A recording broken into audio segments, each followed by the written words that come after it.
did a video at all. And since I showed my face, I don't know if that's a good thing or a bad thing, sorry.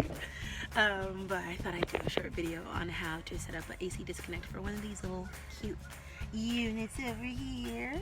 They're becoming more popular because they're a little more energy efficient. So we're still using the 60 amp disconnect, and it's rather simple, but why not show us, right? So I'm gonna. All right, talk to you later. So here's a view, inside view of the 60 amp disconnect. You can see the box, what the customer purchased. Here is a view of the stubbed out 12-2 wire we already have, and the drill I'm going to use to make holes in the concrete. And these are the anchors and screws. So yeah, pretty simple. Drill the holes and then put in the screws. Here's the stranded 12 that we're using, or solid 12 actually.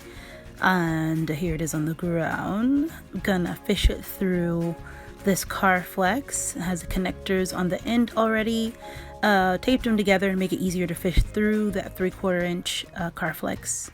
This is where we're going to be connecting to on the unit itself.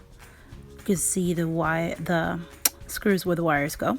The wire's now been fed through the car flex already in the connector. We're ready to feed it through the knockout and connect it to the box. Pretty simple. I scanned out the ground wire to identify which one that one was, and then you see we put a strap on it, of course, to hold it tight. Now we're gonna make the connections on both ends. First, we're going to start with the disconnect itself.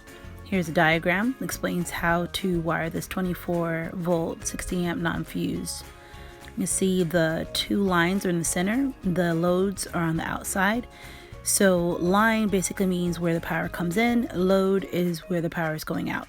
Making sure that we have a good connection for the ground. When everything's done, then we're going to put in the non-fused disconnect bar, and this is the finished look of the inside of the disconnect. Now moving on to the AC unit itself. You see the ground, line 1, line 2, all under their respective screws.